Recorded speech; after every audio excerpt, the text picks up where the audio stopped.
আসসালামু আলাইকুম, সবাই কেমন আছেন? আলহামদুলিল্লাহ, আপনাদের দোয়ায় অনেক অনেক ভালো আছি। আপনারা সবাই কেমন আছেন অবশ্যই জানাবেন। তো যারা যারা নতুন আমার এই চ্যানেলটি সাবস্ক্রাইব করেন নাই, অবশ্যই দয়া করে সাবস্ক্রাইব করে দিবেন। আজকে ইতালির একটা ঘটে যাওয়া করুণ কাহিনী সম্পর্কে আপনাদের সাথে আলোচনা করব বা বলবো। অন্য কোনো বিষয়ের খবর দিব না বা নুরুল্লাহর খবর বা ইতালি সম্পর্কে বলবো না। সেটা হলো নাপোলিতে। আমি তো নাপোলিতে ছিলাম 2 বছর, প্রায় 2.5 বছরের মতো। নাপোলিতে একটা বাঙালির সাথে একটা খুবই মর্মান্তিক ঘটনা ঘটেছে। আপনারা জানেন কি না জানি না। সেটি হলো একটা ভদ্রলোক, বাংলাদেশি ভাই, ইতালিতে বিয়ে করেছে। ঠিক আছে, ইতালিতে বিয়ে করেছে আরেকজন বাংলাদেশি মহিলাকে।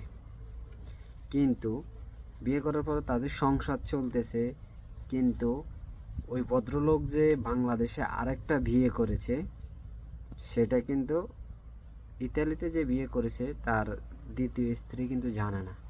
সে কিন্তু জানে সে অবিবাহিত।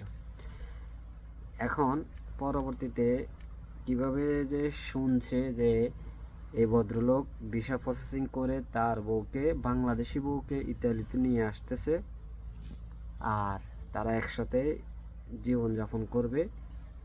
এ কথা শোনার পর দ্বিতীয় স্ত্রী কিছুই বুঝতে দেয় নাই। সে কি করছে, কনফার্ম হইয়া, ভালো মন্দ কনফার্ম হইয়া রাতে যখন ঘুমাইতে গেছে, ওই ভদ্রলোকের আপনার যে লিঙ্গ, পুল্লিঙ্গ, সেটা কেটে রেখে দিছে, পুরাপুরি কেটে রেখে দিছে। তো এটা খুবই দুঃখজনক বিষয়। আর এরপরে ক্যারাবিনের আয়শা, ওই বাংলাদেশি যে মহিলা আছে দ্বিতীয় স্ত্রী, তাকে অ্যারেস্ট করছে, অ্যারেস্ট কইরা নিয়ে গেছে।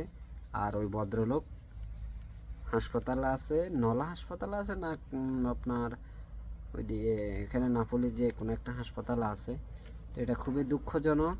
আর আমি মনে করি আপনার এটা উচিত হয় না ভদ্রলোকের সাথে। আর ভদ্রলোকটি যে কাজটি করেছে সেটাও তার উচিত হয় নাই এটা। আর ইতালিতে এমন এমন ঘটনা ঘটতেছে, আসলে কি বলবো, বাংলাদেশিদের খুবই সম্মান যাচ্ছে। 2-1 দিন আগে আরেকজন বড় ভাই তার ছোট ভাইকে খুন করেছে, জানেন, ছুরির আঘাত করে খুন করেছে।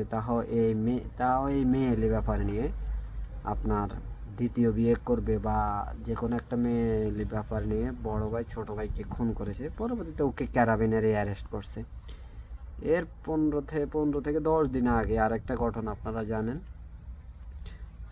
আর সেটা হলো একটা একটা মেয়ে, বাচ্চা 3টা, ইতালিতে থাকে সহ। ও পরকীয়া কইরা বা আরেকটা ছেলের সাথে রিলেশন কইরা বাচ্চা 3টারে রাইখা চলে গেছে। চলে যাওয়ার পরে যার সাথে চলে গেছে সে এখন বিয়ে করবে না, অ্যাকসেপ্ট করবে না। পরবর্তীতে তো সে বিচার চাইতেছে, কান্নাকাটি।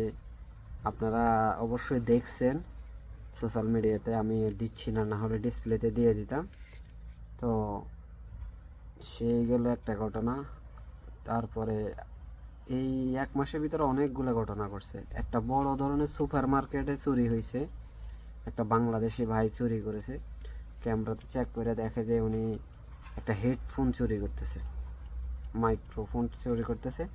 পরে বাংলাদেশি বা ওই ইতালিয়ানকে বলতে শোনা গেছে যে আমি কোনো দিন বাংলাদেশি মানুষ ঢুকলে ক্যামেরা চেক করি না বা তাদেরকে বিশ্বাস করি, তারা খুবই ভালো। এটা মানে অজান্তে শোনা গেছে, সে বলতেছে। কিন্তু এটা হলো, অথচ এই যে বাংলাদেশি ভাই এই কাজটা করছে, এটা কি উচিত হয়েছে?